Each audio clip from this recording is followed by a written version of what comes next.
everyone, it's Hermione, and in today's video I'm going to be showing you guys some DIY room decor, but this week's theme is going to be wall art because I wanted to show you guys some stuff that you could decorate your walls with. I know back to school season is coming up and a lot of you guys will be going off to college and university and you'll want to be decorating your own space. So I thought this would be a really good way to show you guys how to DIY some decorations for your wall, and that way you can decorate a whole wide area of space on your walls. And today's video is a collab with Alex, and she makes amazing content. She does like DIYs and organizational stuff. She also has a lot of YouTube help if you're a YouTuber too, so definitely go check her out. She is incredible. I will just let her introduce herself now.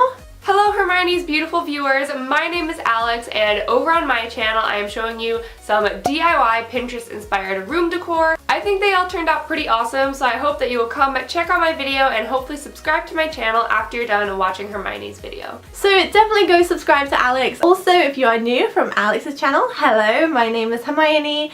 It is nice to meet you. Don't forget to click the subscribe button down below and stick around for a little bit. So with all of that being said, let's jump into the room decor. For this first DIY, I want to show you how to really easily recreate some quote artwork for those of you who say that you're not very good at freehand writing and making nice hand lettering. So all I'm doing is taking this old frame, sanding it, priming it, and then using this blue spray paint on it. You know the drill. And then I printed off this quote. You can find quotes on Pinterest, DeviantArt, anywhere. I'm just putting it underneath the frame and painting straight on the glass. And you can do this with actual glass paint, but I found acrylic paint was great because if you make a mistake, you can just scratch it off once it's completely dry. This took 3 coats and I really love the effect. You do have to make sure you do a few coats to get the opacity right.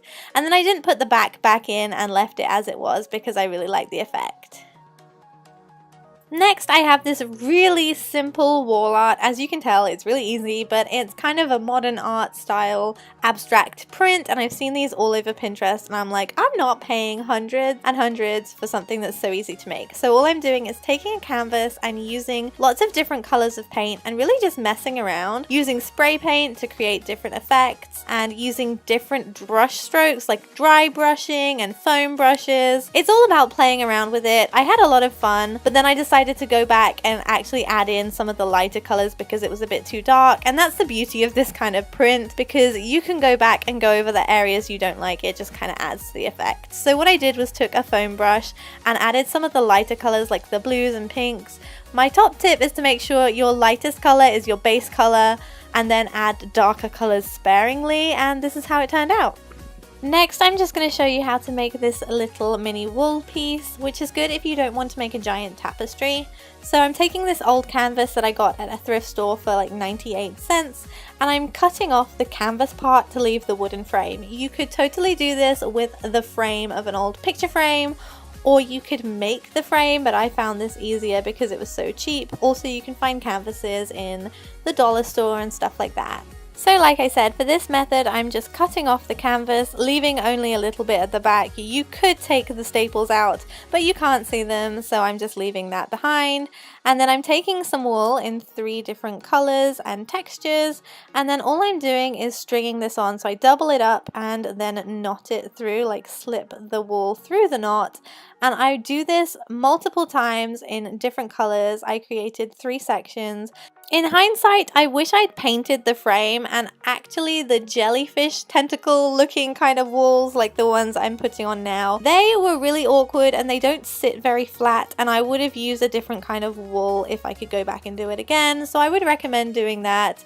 Try this out and test how they lay before you actually make it. You don't want them to be wobbly. Anyway, once you are finished with that, then you can cut in your shape, and I am making a triangular shape. You can do whatever you want, but I think this looks pretty cool.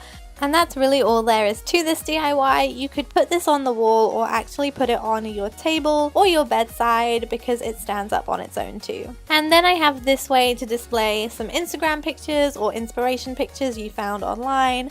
I'm taking an old wooden board. This is a piece of skirting board. You can use anything you want. All I'm doing is dry brushing on some paint using a dry brush method, so don't wet it, and kind of dab some of the paint off on a piece of paper first. It gives it this kind of rustic look, and once that's dry you can then go in with some sandpaper and scratch off some more paint so it looks kind of old and worn.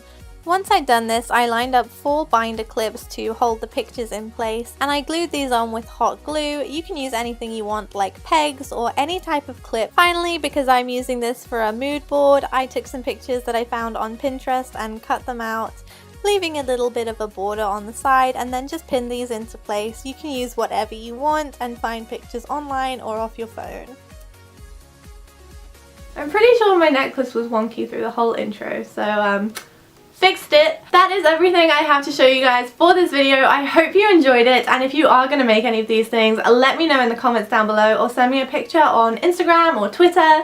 Those will be linked down below too. And don't worry, I haven't forgot that it's back to school season, so I'll be doing lots of back to school DIYs and a ton of dorm decor kind of things. So thank you so much for watching, and I will see you in my next video. Bye!